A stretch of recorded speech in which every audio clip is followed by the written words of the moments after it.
Amém? João 1:9 diz: ali estava a luz verdadeira que alumia a todo homem que vem ao mundo. Estava no mundo, e o mundo foi feito por ele, e o mundo não o conheceu. Veio para o que era seu, e os seus não o receberam, mas a todos quantos o receberam, deu-lhes o poder de serem feitos filhos de Deus, aos que creem no seu nome, os quais não nasceram do sangue, nem da vontade da carne, nem da vontade do varão, mas de Deus. E o Verbo se fez carne e habitou entre nós, e vimos a sua glória como a glória do unigênito do Pai, cheio de graça e de verdade. Amém.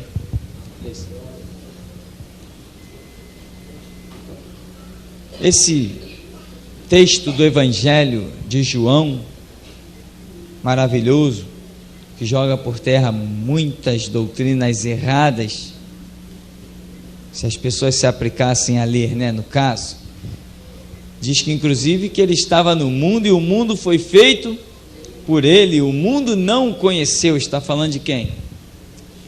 De Jesus. E diz que veio para o que era seu, que é o mundo, e os seus que habitam no mundo não o receberam. O que aconteceu com Jesus? Ele foi rejeitado. Ele foi rejeitado. Quando nós estudamos em teologia que somos a imagem e semelhança de Deus, nós sabemos que essa semelhança não é no corpo, ela é no aspecto espiritual, ela é nos sentimentos. Embora Deus esteja sempre superior a nós em tudo, contudo, nós temos semelhança de Deus. Temos a semelhança da bondade, da compaixão, da misericórdia, do amor, enfim, sentimentos. Deus tem sentimento? Tem. Deus se ira? Se ira. Deus tem compaixão? Tem. Se não tivesse compaixão, nenhum de nós estaria aqui. Amém? Deus ama? Ama. Por isso estamos aqui. Por isso saímos de onde saímos e estamos aqui, cultuando o Deus da Bíblia. Porque Ele tem compaixão, Ele tem amor. Mas tudo na vida tem um preço. E às vezes o preço se torna mais alto do que o que se possa conceber num dado momento. Você vê que Ele veio para o que era seu, mas os seus... Você tem ideia do projeto de Deus em enviar Jesus Cristo a este mundo? A Bíblia não diz a que nível Deus amou o mundo. Quando Jesus está conversando com Nicodemos, lá em João 3,16, diz que Deus amou o mundo de tal maneira. Que tal maneira é essa? Aí ele diz, a tal maneira é que deu o seu Filho unigênito, e o mundo está nem aí, não foi o meu, foi o dele. Em outras palavras, em outras atitudes, é isso que o mundo está dizendo a respeito de Jesus Cristo, porque o mundo está fazendo vista grossa. Os historiadores escrevem seus livros e colocam lá, antes de Cristo, depois de Cristo. Quem pesquisa vai e comprova, realmente Jesus Cristo crucificado entre os homens, um homem sem pecado, um homem isso, um homem aquilo, mas aqui continua dizendo que ele veio para os seus, mas os seus não o receberam. O que aconteceu com Jesus? Uma rejeição profunda. Como homem que era 100% homem, uma vez nascido de Maria, 100% homem, sem sombra de dúvida. Se fosse nos tempos de hoje, se fizesse um DNA, o DNA de Maria estaria 100% em Cristo Jesus e seria testificado: Jesus, filho de Maria. Aliás, não precisaria do DNA, porque a Bíblia diz isso. Amém? Este homem, o Verbo que se fez carne e habitou entre nós, sofreu por amor a nós. Deus traça todos aqueles projetos e manda Jesus como cumprimento da promessa. Isaías 7,14: eis que a virgem conceberá e dará à luz um filho. E ele se chamará por Emanuel, que quer dizer Deus conosco. Aquele povo conhecia isso, sabia disso. Quando Jesus Cristo vem curando os enfermos, ressuscitando os mortos, levantando os paralíticos, expulsando as legiões de demônios, os homens dizem assim: que é isso? A virtude de Deus está se manifestando no meio dos homens, nunca se viu tal. Com autoridade ele ordena aos espíritos imundos e esses lhe obedecem, saem que nem gatinho cativo. O que eles deveriam ter feito? Confirmado a Escritura, ido examinar, procurar saber quem é esse homem, de onde ele vem. E aí eles chegariam à gloriosa conclusão e cumpririam o propósito de Deus, que era de Jesus Cristo implantar o seu reino, Jesus Cristo fazer a sua obra, enfim, mesmo que ele fosse ser crucificado pela humanidade, porque ele seria, mas não precisava ser pela mão do seu próprio povo, não precisava ser traído pelo seu próprio povo, não precisava ser traído pelo seu próprio irmão. Aquele que mete comigo a mão no prato é o que me trai, aquele a quem eu der o bocado molhado. Eu vou alimentar o meu traidor, eu vou dar um bocado molhado para ele, diz as versões lá. Não precisava disso. Aí Jesus diz assim: o Filho do Homem vai como dele está escrito, mas ai daquele por quem ele é traído. Eu não preciso ser traído, não é necessário que eu seja traído. Se ninguém fizer nada, eu mesmo subo naquela cruz e me entrego pela humanidade. Em outras palavras, é isso que ele está dizendo. Você já foi traído? Você já foi rejeitado? Você já foi humilhado? Imagina como Deus não se sente com os seres humanos. Enquanto Jesus Cristo morre na cruz pela humanidade, o camarada vai, pega uma galinha com farofa e vai lá botar na encruzilhada. Para quem nunca fez nada por ele. Tranca-Rua morreu por quem? Pombagira fez o que por alguém? A Maria Mulambo, o que fez por alguém? Me tragam um pelo menos, no meio deste Brasil de 190 milhões de habitantes, me traga um, que o barqueiro tenha feito alguma coisa por ele, que a Iemanjá, que a Aparecida do Norte, a mãe menininha do Cantuá, o padre Cícero, o São Pedro, o São Paulo, os papas católicos hipócritas, eles mesmos, o que eles fizeram já por alguém? A única coisa que eles sabem fazer é prostituição, naqueles prostíbulos chamados conventos, e pedofilia nas suas sacristias. É isso que eles sabem fazer. E Jesus Cristo está como espetáculo para a humanidade, mas o Espírito Santo está na tua boca, procurando valentes, para rasgar o verbo e mostrar a diferença de quem serve a Deus e quem não serve. Porque está escrito, ele foi rejeitado, mas no verso 12 diz: mas a todos quantos o receberam, deu-lhes poder de serem feitos filhos de Deus, a saber, os que creem no seu nome. E é por isso que por onde você passa, meu irmão, você faz a diferença. Você pode ter 1 mês, 2 meses, 3 meses nesse ministério, mas quando você abre a boca, você vira o centro das atenções. Porque Deus tem trabalhado na sua vida. Ele foi rejeitado e sente essa rejeição até hoje, porém o amor que você tem por ele lhe dá o alívio, lhe dá o refrigério. Porque diz Isaías, ele verá a obra da sua alma, ele verá a obra que ele fez e ficará satisfeito. Só ficou satisfeito porque encontrou você. Mas quando olha hoje para a nação de Israel e para aqueles que pisam no seu sangue e zombam da sua palavra, Deus chora. Essa grande chuva que cai sobre a terra, muitas vezes as pessoas dizem assim: para que essa chuva? E fora de época. E os poetas dizem: devem ser as lágrimas de Deus. Mas você foi encontrado e encontrou um Deus vivo e verdadeiro. Você não despreza mais. Um dia você desprezou. Um dia Deus olhou para você lá, se inclinando diante do pau e da pedra, confeccionado pelo catolicismo romano. Mas você saiu de lá. Ele foi rejeitado por uns, mas tem sido amado por outros. E o reino de Deus é para esses que o amam. E a estes ele disse: eu vou preparar-vos lugar, não vos deixarei órfãos, voltarei para vós. O amor de Deus foi tremendo. Lá naquela cruz, Jesus diz: ah, Pai, está consumado, nas tuas mãos eu entrego o meu espírito. Amém? Maravilha, glória a Deus, está feita a obra. Só que antes ele disse algo, meu irmão, que eu estremeço de pensar e lembrar. Parece que eu ouço aquele grito, não sei se é o espiritual, não sei se de tantos filmes que eu vi, mas que há um grito que ecoa: Deus meu, por que me abandonaste?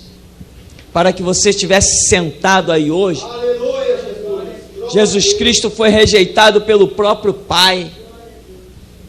Imagina como não ficou Jesus naquela hora. Será que ele estava equivocado? Será que ele estava mentindo?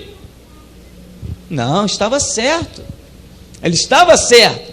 Porque não diz a Escritura que ele tomou sobre si os nossos pecados e as nossas iniquidades levou sobre si, e o castigo que nos traz a paz estava sobre ele, pelas suas pisaduras nós fomos sarados.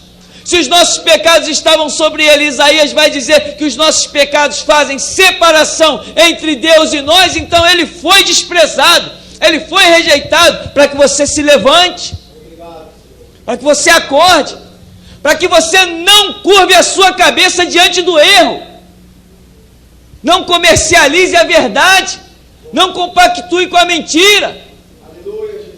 Rejeição. E quando você vai entendendo o grande amor de Deus, você vê a grande obra que precisa ser feita. E se você ficar olhando para o tamanho da obra, você até se desanima.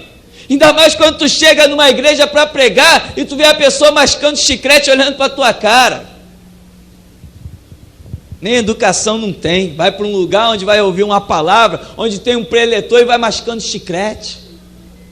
E por aí vai. Quantas vezes você vai arrumar a cadeira da igreja, quando tu vira para lavar uma cadeira embaixo, você vê um monte de chiclete colado. Você diz: meu Deus, quanta palavra poderosa, quanto milagre. Coração trocado, câncer saindo, tumor do cérebro sendo expelido.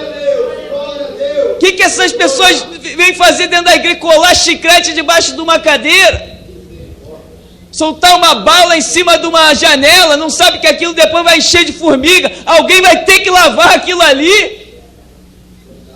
Nós nos sentimos que nem Jesus, rejeitados. Mas não vamos parar. Ele não parou. Ele chegou lá e disse: está consumado, a minha parte eu fiz, na tua mão eu entrego o meu espírito. Amém, meu irmão? Amém.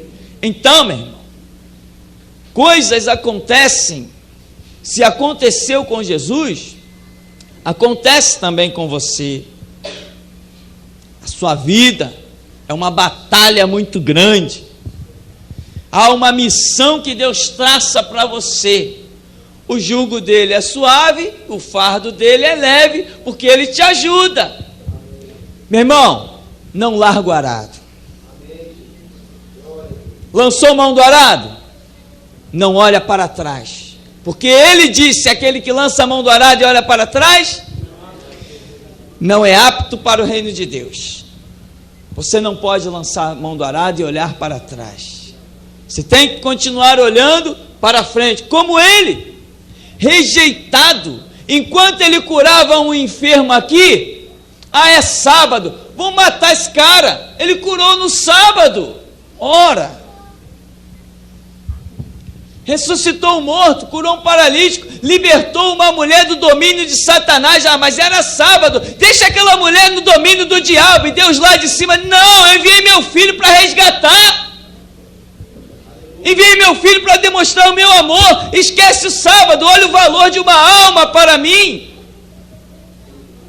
Não, que uma alma nada, deixa ela dominada pelo diabo, mata ele porque ele quer libertar no sábado.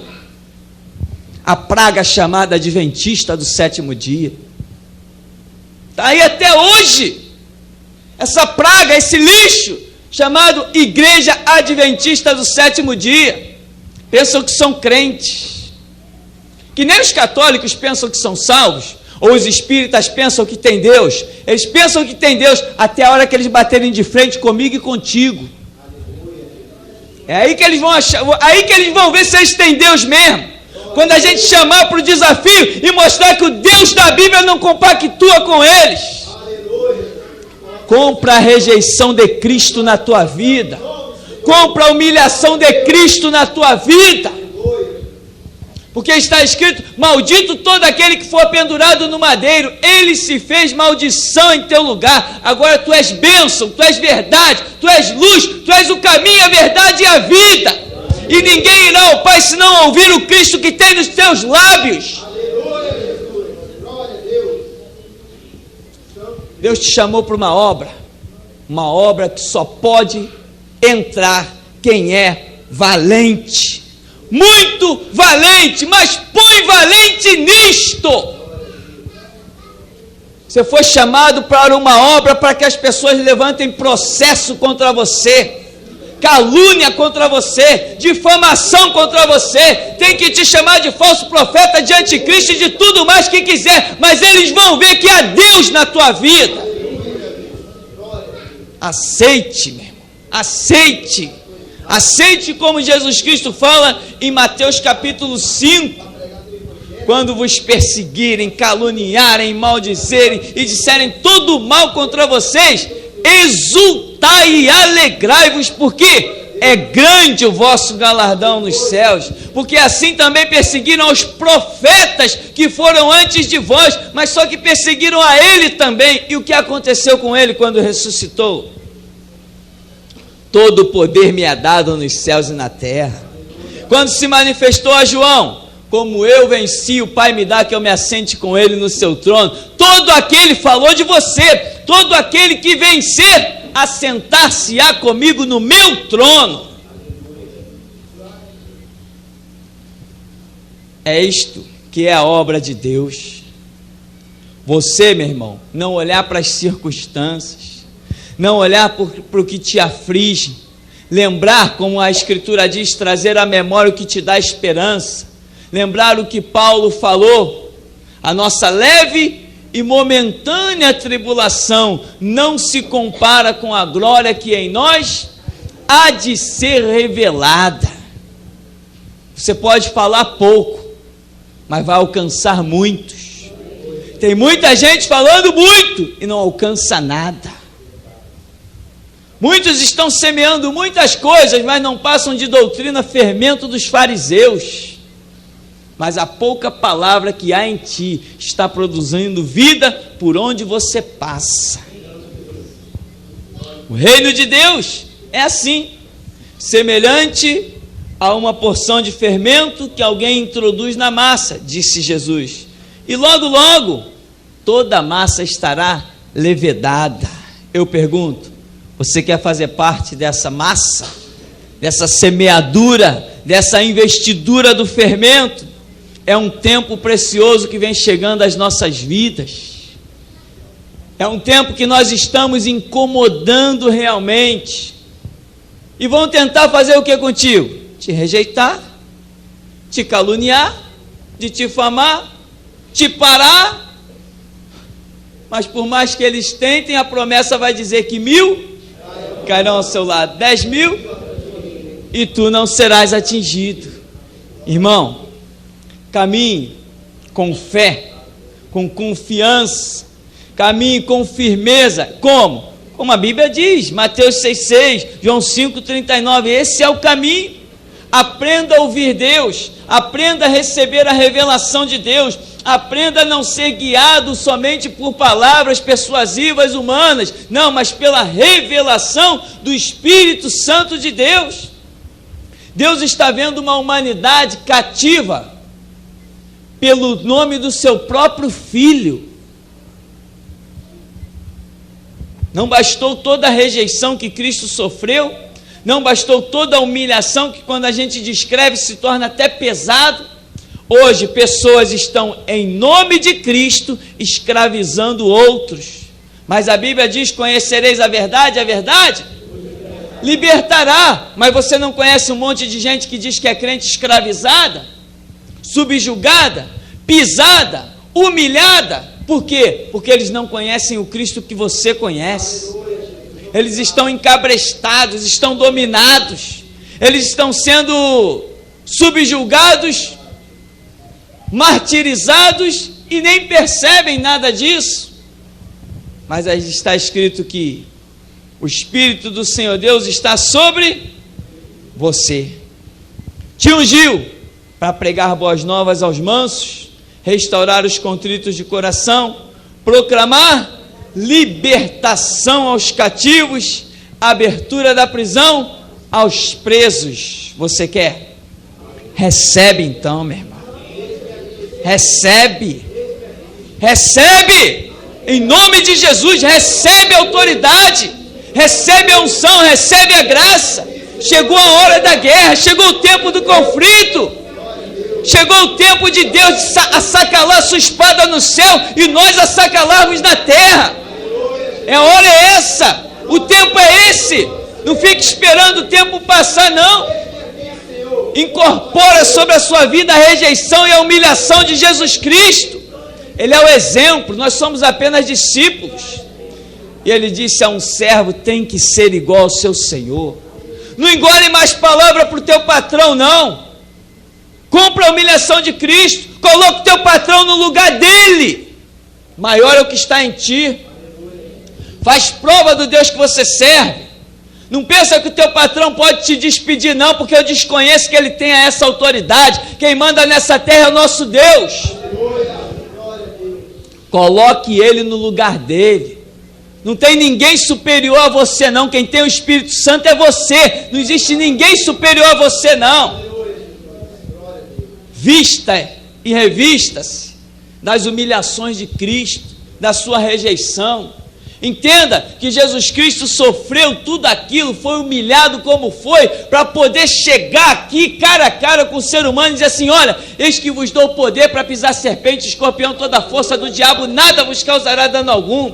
Eu sofri, eu fui humilhado por tudo isso, para agora ressuscitar e dizer: todo o poder me é dado nos céus e na terra. Olha, eu vou subir ao céu na presença de vocês, para vocês não terem dúvida. E quando ele subiu, eles ficaram atônitos. Foi necessário Deus enviar 2 anjos, chegar perto deles e dizer assim: que vocês estão olhando para o céu, varões galileus?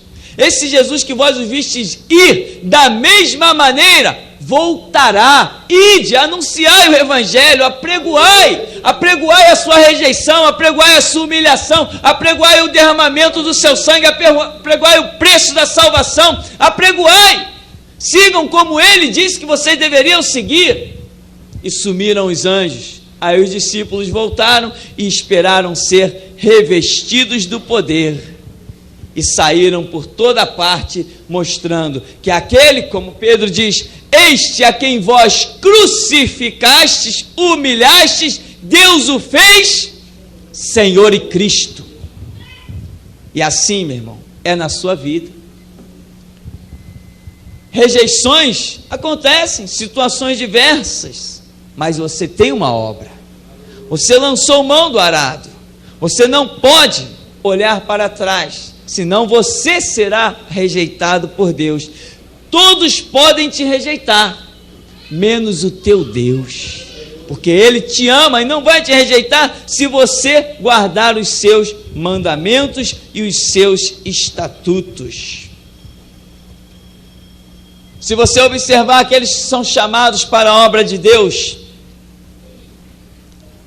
sempre você vai ver neles a imagem da rejeição de Jesus Cristo. Jeremias, Isaías, Daniel, Ezequiel, a nação de Israel como um todo, quando estava na presença de Deus. Lembra da Segunda Guerra Mundial? O que tentaram fazer? Dizimar, exterminar. Por quê? Porque carregavam sobre si o nome de Deus. Só por isso, você carrega sobre si o nome de Deus? Existe um exército tentando acabar contigo, mas eles não podem fazer absolutamente nada. Você vai chegar ao final da história e vai declarar: combati o bom combate, completei a carreira e guardei a fé. Ele veio para o que era seu.